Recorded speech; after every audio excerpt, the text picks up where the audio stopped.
আমি স্কিলৰ কাৰণে অসমত বহুত ডাঙৰ পৰিকল্পনা হাতত লৈছোঁ। আজিও মোৰ মিটিং আছে।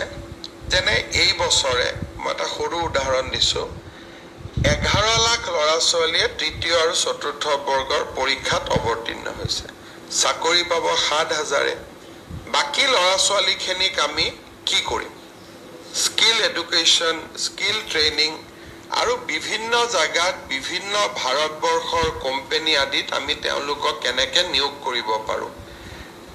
যেনেকৈ আমি নিয়োগৰ বাবে স্বচ্ছ পৰীক্ষা পাতিছোঁ, বিকল্পভাৱে চাকৰি নোপোৱা ল'ৰাখিনিৰ কাৰণেও আমি কি কৰিব পাৰোঁ তাৰো চিন্তা চৰ্চা আমি কৰি আছোঁ।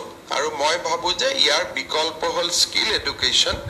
আৰু কোনোবা এটা দিন আপোনালোকৰ লগত মই আমাৰ মন্ত্ৰী জয়ন্ত মল্ল বৰুৱা বা মই নিজেও কথা পাতিম যে স্কিলৰ ক্ষেত্ৰত আমি কেনেকুৱা ধৰণৰ ব্যৱস্থা লৈছোঁ।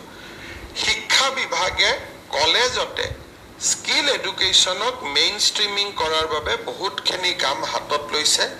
তাৰ বিষয়েও আমি আলোচনা কৰি আছোঁ যাতে কলেজত পঢ়ি থাকোঁতেই আমি স্কিল এটা বিশেষ স্কিল এটা আহৰণ কৰিব পাৰোঁ।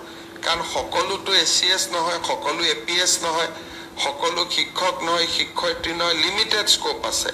কিন্তু এই লিমিটেড স্কোপৰ মাজত আমি যদি তেওঁলোকক স্কিল এডুকেশ্যন দিব পাৰোঁ তেতিয়াহ'লে বহুত ডাঙৰ এটা সমস্যাৰ সমাধান হ'ব। এডুকেশ্যন ডিপাৰ্টমেণ্ট আৰু স্কিল এডুকেশ্যন দুইটাই এই দিশত কাম কৰি আছে।